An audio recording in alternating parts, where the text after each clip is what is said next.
Aw, freaking noobs. Oh, hey, I didn't see you there. Want to hear about externalities? Let's go over good types first. There are 4 different good types: private, public, common, and collective.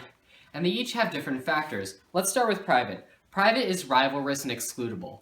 Now, rivalrous means only one person can use it at a time, and excludable means you can prevent people from using it. For example, an apple, because only one person can use that apple, basically eat it, and it's excludable because you have to make someone pay before they can use it. Now, the exact opposite is a public good, and this is non-rivalrous and non-excludable. So more than one person can use it, and you can't exclude people from using this.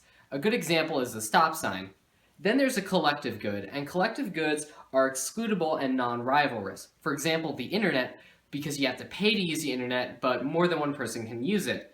Lastly are common goods, and common goods are non-excludable and rivalrous. For example, a chair. You can't prevent someone from sitting in that chair, but only one person can sit in that chair at a time.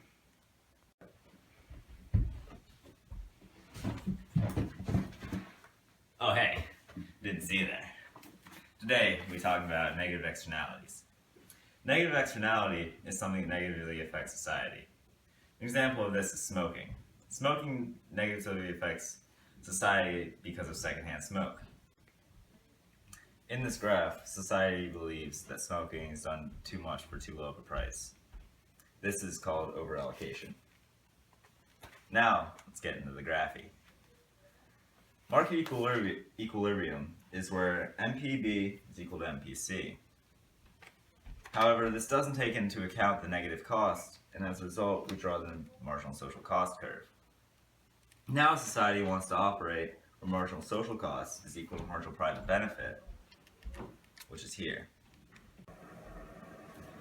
Once at the socially optimal point, an area of deadweight loss is created.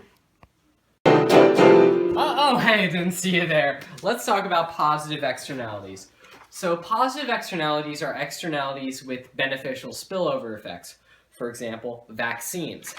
Now, positive externalities are underallocated because both the price and the quantity are too low.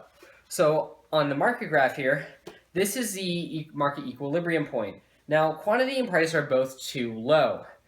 And so the socially optimal point moves to marginal social benefit, which takes into account the benefits to society. So society wants to operate at this point right here where both the quantity and price increase. Now, along with that increase in price and quantity also comes an area of deadweight loss right here.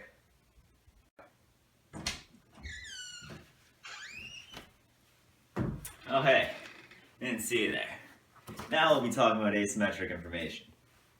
There's 2 different types of asymmetric information: adverse selection and moral hazard. First, we'll be talking about adverse selection. This occurs before the transaction and is when one party knows more about the product than the other. For example, a used car. At a dealership, they usually know more about the used car than the buyer does. Now, with moral hazard, this occurs after the transaction and is when one party changes their behavior. For example, insurance. Say you get auto insurance, you may drive a little bit more recklessly.